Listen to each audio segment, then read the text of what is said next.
नमस्ते, शुभ प्रभात। UPSC with Ritu ma'am के channel में आप सभी का स्वागत है। आप सभी को संविधान दिवस की हार्दिक शुभकामनाएं। आज हम बात करेंगे दैनिक जागरण की कुछ महत्वपूर्ण खबरों के बारे में। और याद रखिएगा, यह दैनिक जागरण का राष्ट्रीय संस्करण है, जिसमें आप लोगों को केवल महत्वपूर्ण जानकारी ही प्रदान की जाएगी। और जो महत्वपूर्ण जानकारियाँ हैं उन्हें हमने टिक किया है ताकि आप लोगों को पढ़ने में आसानी हो। चलिए हम खबर की तरफ बढ़ते हैं। और खबर की तरफ आगे बढ़ने से पहले अगर आप लोग हमारे चैनल में नए हैं तो कृपया चैनल को लाइक, शेयर, सब्सक्राइब जरूर करें। और हम खबर को पढ़ने से पहले डेली रोजाना की तरह यूपीएससी जो पिछले विगत वर्ष का पूछा गया प्रश्न है उसे हम सॉल्व करते हैं, ताकि आप लोगों को थोड़ी उसकी जानकारी मिल सके। तो चलिए देखते हैं आज का प्रश्न क्या है। आज का प्रश्न है, आईसीसी विश्व टेस्ट चैंपियन के संबंध में निम्नलिखित कथनों पर विचार कीजिए। पहला कथन दिया है, फाइनलिस्ट का फैसला उनके द्वारा जीते गए मैचों की संख्या के आधार पर किया गया। दूसरा कथन दिया है, न्यूजीलैंड ने इंग्लैंड की तुलना में अधिक मैच जीते थे, इसलिए उसे विजेता घोषित किया गया। उपयुक्त कथनों में से कौन सा कथन सही है, उसका आंसर दीजिए। और विकल्प दिया हुआ है, विकल्प ए है केवल एक, विकल्प बी है केवल दो, विकल्प सी है एक और दो दोनों, विकल्प डी है ना तो एक और ना ही दो। तो आप लोगों से अनुरोध है कि आप लोग इसका आंसर कमेंट बॉक्स में ज़रूर दें। और इस क्वेश्चन का फुल एनालाइज हम वीडियो के अंत में ज़रूर करेंगे। अगर आप लोग को इसका फुल एनालाइज चाहिए तो आप लोग हमारे वीडियो में लास्ट तक बने रहें। तो चलिए देखते हैं आज की क्या खास खबरें हैं। ड्रिलिंग के दौरान ऑगर मशीन टूटी, मैनुअल कटिंग की तैयारी। सुरंग के 50वें मीटर पर ऑगर का ब्लेड मोटे तार और सरियों में फंसा। मशीन के फंसे हिस्सों को काटने के लिए मंगाया गया प्लाज्मा कटर देर रात तक पहुंच सकता है सिलक्यारा। हम देख रहे हैं जो उत्तराखंड सिलक्यारा के सुरंग में फंसी 41 जिंदगियां जो 14 दिन से फंसी हुई हैं, उन्हें निकालने के लिए प्रयास किया जा रहा है। उत्तराखंड की बात करें, उत्तर प्रदेश से अलग करके यह बनाया गया राज्य है। देहरादून इसकी राजधानी है। 9 नवंबर 2002 को यह राज्य बनाया गया था। यहाँ की सीटें की बात करें तो विधानसभा में 70 सीट, लोकसभा में 5 सीट और राज्यसभा में 3 सीटें हैं। और यहाँ के सीएम पुष्कर सिंह धामी हैं। झिटपुट हिंसा के बीच राजस्थान में 75% मतदान। राजस्थान विधानसभा में 200, हम देखते हैं कि राजस्थान की विधानसभा में 200 सीटें हैं, उसमें केवल 199 सीटों पर ही वोट हुआ है। तो आइए देखते हैं 199 सीट पर ही वोट क्यों हुआ है। राज्यसभा विधानसभा चुनाव में 200 में से 199 सीटों पर शनिवार को करीब 75% मतदान हुआ। करणपुर सीट पर कांग्रेस प्रत्याशी गुरमीत सिंह कन्नर की मौत के कारण चुनाव टाला गया। मतदान के दौरान कई विधानसभा क्षेत्रों में फायरिंग, तोड़फोड़ और बूथ कैप्चरिंग का प्रयास हुआ। 3 जगह पर सुरक्षा बल की उपद्रवियों को काबू करने के लिए सख्ती बरतनी पड़ी। 1 दर्जन स्थानों पर ईवीएम में खराबी की शिकायत भी आई है। अब गांव में जगेगी विज्ञान और शोध की अलख। विज्ञान और शोध के प्रति रुझान बढ़ाने के लिए शिक्षा मंत्रालय ने छोड़ा राष्ट्रव्यापी अभियान। नवंबर के अंतिम सप्ताह से जनवरी के पहले हफ्ते के बीच हर ब्लॉक में होगा राष्ट्रीय आविष्कार सप्ताह का आयोजन। प्रत्येक ब्लॉक में करीब 4 से 5 स्कूल को चयनित किया जाएगा। अभियान में पीएम श्री स्कूल अनिवार्य रूप से शामिल होंगे। इन खाद्य पदार्थों में मिलावट का छात्र लगाएंगे पता, जैसे कि स्कूली छात्रों को खाद्य पदार्थ में मिलावट की जांच करने के लिए जिन खाद्य पदार्थों को राष्ट्रीय आविष्कार सप्ताह में शामिल किया गया है उनमें है दूध, घी, मावा पनीर, धनिया पाउडर, हल्दी पाउडर, मिर्च पाउडर, काली मिर्च, जीरा, दालें, लहसुन, शहद आदि इसमें शामिल हैं। और ये देख रहे हैं राष्ट्रीय राजधानी से जुड़ी खबरें हैं। मुख्य सचिव पद के लिए सुप्रीम कोर्ट की सुनवाई पर अधिकारियों की नज़र। शीर्ष अदालत ने इस पद के लिए 5 अधिकारियों के नाम देने को कहा। नोएडा में कार में आग लगने से 2 दोस्त जिंदा जले मौत। अंतर्राष्ट्रीय व्यापार मेले में छाई हाथ से बनी साड़ियाँ। हम देख रहे हैं जो 42वें क्रम का भारतीय अंतर्राष्ट्रीय व्यापार मेला चल रहा हुआ है, उसी का बात हो रही है। महिलाओं को पसंद आ रही हैं कतान सिल्क, तलसर सिल्क और ऑरेंज ऑर्गेन्जा साड़ियाँ। 42वें भारतीय अंतर्राष्ट्रीय व्यापार मेला दर्शकों के लिहाज से नए रिकॉर्ड बना रहा है। शनिवार को सुबह शुरू हुआ लोगों के पहुंचने का सिलसिला दिन चढ़ने के साथ बढ़ाया गया और शाम तक संख्या में लाख के पार पहुंचेगी। मेले के केरल अपने मसालों और वहां परंपरागत भोजन के स्वाद का जादू बिखेर रहा है, तो हैंडमेड साड़ियाँ महिलाओं को खूब पसंद आ रही हैं। पीएम ने तेजस में भरी उड़ान, कहा हम किसी से कम नहीं। एक्स पर पोस्ट किए देश की स्वदेशी क्षमताओं पर बढ़ा भरोसा। लड़ाकू विमान में उड़ान भरने वाले पहले प्रधानमंत्री बने श्री नरेंद्र मोदी। तेजस की बात करें, तेजस भारत द्वारा विकसित किया जा रहा एक हल्का व कई तरह की भूमिकाओं वाला जेट विमान है। यह हिंदुस्तान एरोनॉटिक्स लिमिटेड द्वारा विकसित एक सीट और एक जेट वाला इंजन अनेक भूमिकाओं को निभाने में सक्षम एक हल्का युद्धक विमान है। यह बिना पूंछ का कंपाउंड डेल्टा पंख वाला विमान है। असाध बीमारियों के लिए मिलती रहेगी राहत की सहायता। असाध बीमारी मतलब बात करते हैं कि जो बीमारियों में लगता है कम, मतलब जिनके पास पैसे कम है, जिससे कि जिनकी क्षमता है करीब 2 से 3 लाख, लेकिन वो दवाई की कीमत है करोड़ों पे, तो उसी की बात हो रही है। उन्हीं में राहत मिलेगी लोगों को। सस्ती दवा उपलब्ध होने के बाद ही 50 लाख तक की सरकारी मदद जारी रहेगी। 5 लाख तक सालाना खर्च की स्थिति में गरीबों को मिलेगी मुफ्त इलाज की भी सुविधा। और ये देख रहे हैं राजनीति से जुड़ी खबरें हैं। इसे आप लोग ज़्यादा सीरियस मत लीजिएगा। अगर आप लोग का टाइम पास नहीं हो रहा है तो आप लोग इसे कॉमेडी की तरह पढ़ सकते हैं, क्योंकि आजकल देख रहे हैं कि जो नेता हैं कि एक दूसरे पर आरोप प्रत्यारोप लगा रहे हैं। बस परीक्षा के पॉइंट व्यू से बस इतना इम्पोर्टेंट है कि ये चुनाव कराता कौन है और इसमें इस चुनाव की प्रणाली क्या क्या है। तो इसे हमने आप लोग को बहुत बार बताया है। तो आप लोगों से अनुरोध है कि आप लोगों को अगर चुनाव आयोग के बारे में थोड़ी भी जानकारी है तो आप लोग हमारे साथ साझा कर सकते हैं।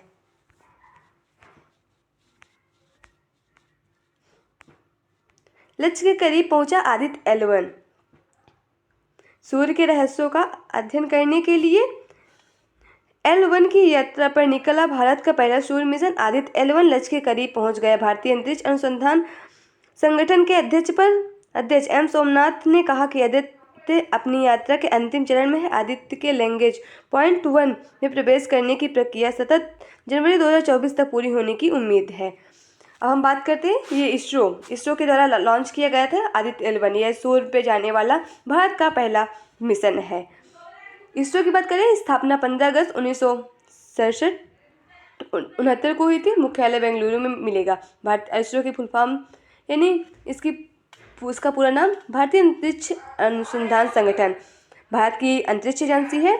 आदित्य L1 की बात करें, इसे PSLV C-57 रॉकेट से लॉन्च किया गया था। 2 सितंबर 2023 को यह मिशन लॉन्च किया गया था।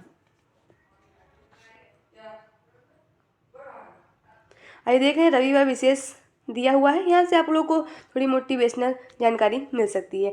नवाचार से समृद्ध होता है शिक्षा का अधिकार। देश में 26 नवंबर को संविधान दिवस मनाया जाता है। 86वें संविधान संशोधन के माध्यम से संविधान में शिक्षा को मूल अधिकार का दर्जा प्रदान किया गया था। हर बच्चे को विद्यालय तक पहुंचने इसके लिए अधिनियम बनाया गया। अब शिक्षक के मूल अधिकार को नया आयाम देने के लिए भी केंद्र सरकार प्रयास कर रही है। इसी क्रम में बीते दिनों में खबर आई है कि IIT गांधीनगर की मदद से शिक्षा मंत्रालय देश भर में खेल खिलौने और प्रयोगों में बच्चों में विज्ञान तथा गणित के प्रति रुचि जगाएगा।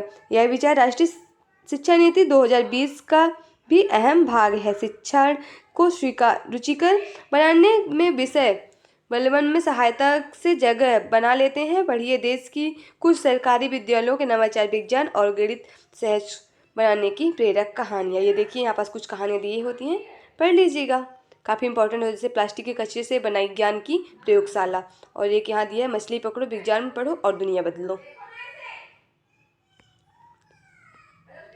और यहाँ देख रहे हैं ये संपादकीय पाठ है। ये कई सारी प्रतियोगी परीक्षा, प्रीलिम्स, इंटरव्यू, मेंस, अन्य state level one day exam, competitive exam के लिए सहायक होता है। ये आंसर राइटिंग करने के लिए भी कुछ इसमें महत्वपूर्ण जानकारी दी होती है, जिससे आप लोग उसे उपयोग कर सकते हैं। मुक्ताखोरी की खतरनाक राजनीति, मतदाताओं को यह आभास होना चाहिए कि राजनीति भ्रष्टाचार को बढ़ाने और रेवड़ी संस्कृति को बल देने में अहम भूमिका निभा सकती है। हम देख रहे हैं जो मध्य प्रदेश, राजस्थान, छत्तीसगढ़ और मिजोरम की विधानसभा चुनावों के लिए मतदान हो चुका है। अब तेलंगाना में मतदान होना शेष है। उसी जो इस समय विधानसभा चुनाव चल रहा है उसी की बात हो रही है। संविधान दिवस के लिए संकल्प, हम देखते हैं कि हर वर्ष 2015 से हर प्रतिवर्ष 26 नवंबर को संविधान दिवस मनाया जाता है। अब आप लोग के दिमाग में आ रहा है कि 2015 से ही क्यों लागू हुआ, क्योंकि यह तो 26 नवंबर 1949 को ही स्वीकार किया गया था। तो बता दें आप लोगों को कि 26 नवंबर को बी आर अम्बेडकर की 2015 में 125वीं बर्थ एनिवर्सरी मनाई गई। उसी के उपलक्ष्य में तत्कालीन प्रधानमंत्री नरेंद्र मोदी ने 26 नवंबर को संविधान दिवस मनाने की घोषणा की थी।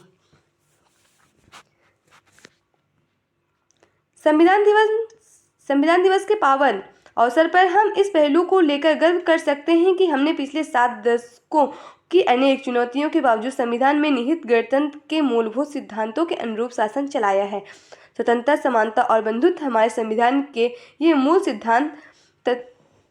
सिद्धांत मानव सभ्यता के आरंभ से ही मानी जाती है कि आकांक्षाओं के शाश्वत प्रतीक रहे हैं। ऐसा इसलिए क्योंकि संविधान सभा के सदस्य अपने देश की मिट्टी से जुड़े हैं। वे देश के ऐतिहासिक, सामाजिक, राजनीतिक, आर्थिक और सांस्कृतिक परिवेश में पूर्ण रूप से अवगत थे। जिस प्रकार संविधान के अनुसूचित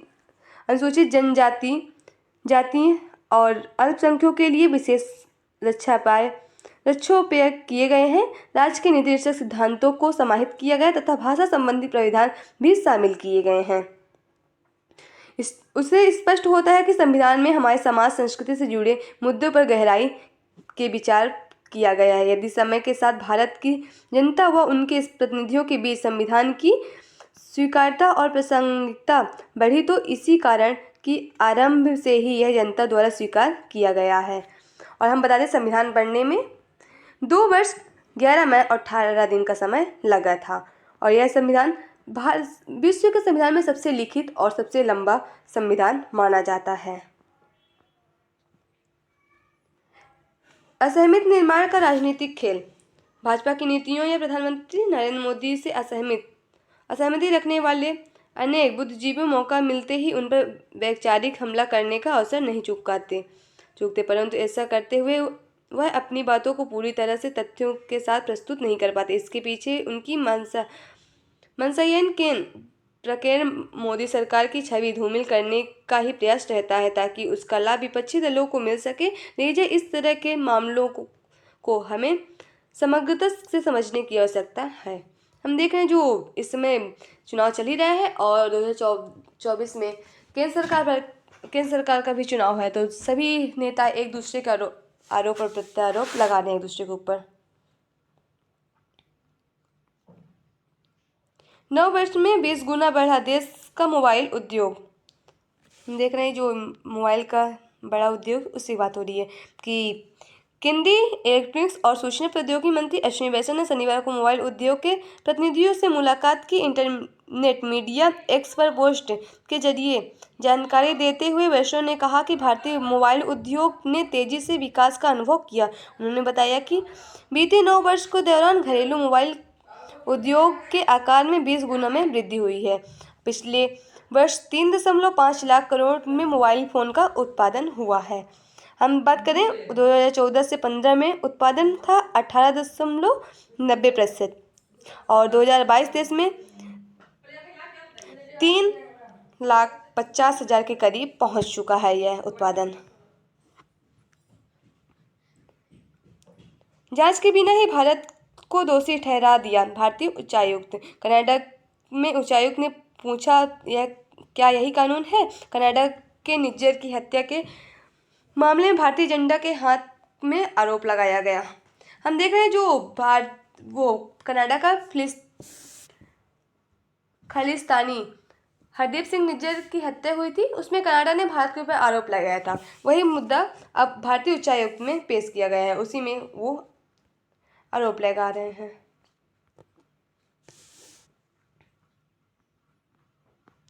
और ये देख रहे हैं खेल से जुड़ी खबरें हैं।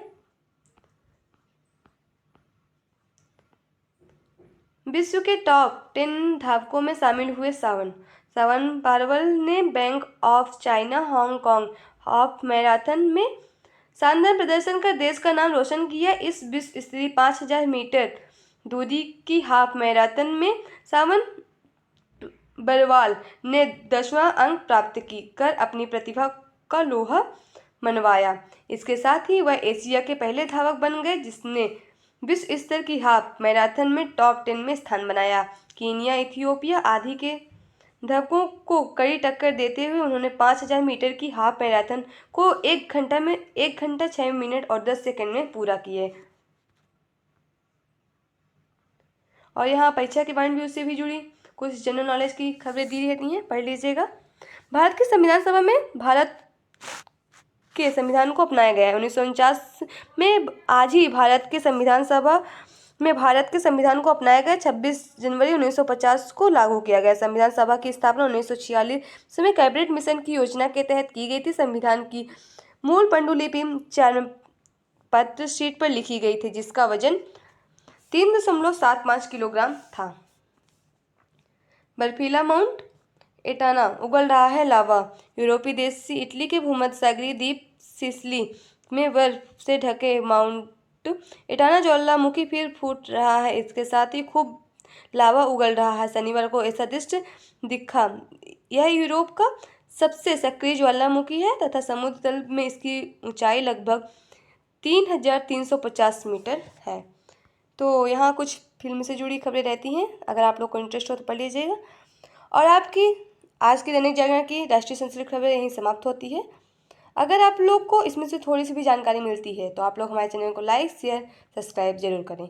और अगर आप लोग के पास हमारे लिए कोई सुझाव है तो आप लोग हमसे साझा कर सकते हैं और वो आप लोग कमेंट बॉक्स में ज़रूर बता सकते हैं कि कौन सी गड़बड़ी है ताकि उसे हम सुधारने की कोशिश करें। तो चलिए देखते हैं आज का प्रश्न जो था उसके बारे में थोड़ा सी हम जानकारी ले लेते हैं, उसका थोड़ा फुलनेस कर लेते हैं। और प्रश्न था आईसीसी विश्व टेस्ट चैंपियन के संबंध में निम्नलिखित कथनों पर विचार कीजिए और उपयुक्त में से कौन सा कथन सही है उसका आंसर देना था। तो इसका विकल्प होगा डी, ना तो 1 और ना ही 2। तो चलिए देखते हैं ना 1 और ना ही 2 क्यों गलत है, क्यों सही नहीं है। तो आईसीसी विश्व टेस्ट चैंपियन के संबंध में हम बात करते हैं तो वर्ष 2021 और 23 आईसीसी विश्व टेस्ट चैंपियन का दूसरा संस्करण है। इसकी शुरुआत 4 अगस्त 2021 को हुई और इसका समापन 31 मार्च 2023 को हुआ। अब हम आइए जानते हैं पॉइंट सिस्टम का नया रूप। आईसीसी द्वारा वर्ष 2020 में घोषणा की गई कि फाइनलिस्ट का फैसला अर्जित अंकों को प्रतिशत के आधार पर किया जाएगा। प्रति टेस्ट उपलब्ध अंकों की मात्रा को एक समान बना दिया जाएगा। यह प्रणाली किसी भी समय टीमों के सापेक्ष प्रदर्शन की तुलना करने की अनुमति देती है, जिसका अर्थ है कि किसी भी कारण से किसी भी मैच या श्रृंखला को रद्द करने से अंक तालिका पर सीधे प्रभाव नहीं पड़ता। और हम बात करते हैं न्यूजीलैंड ने इंग्लैंड की तुलना में अधिक मैच जीते थे इसलिए उसकी विजेता हुई। इसकी हम थोड़ी सी जानकारी। न्यूजीलैंड उद्घाटन फाइनल के लिए क्वालिफाई करने वाली पहली टीम थी। 22 मैच खेलने के बाद वह अपनी रेटिंग यानी अंक 126 के कारण इंग्लैंड से आगे थी। वहीं इंग्लैंड को 35 मैच खेलने के बाद 107 रेटिंग प्राप्त हुई थी। तो आशा करती हूँ कि आप लोगों को इसमें से जो मैंने अभी बताया उसमें से आप लोग को कुछ न कुछ जानकारी जरूर मिलती होगी और आशा करती हूँ तो आप लोग को यह समझ में भी आया होगा। और आज की खबरें समाप्त होती हैं। धन्यवाद।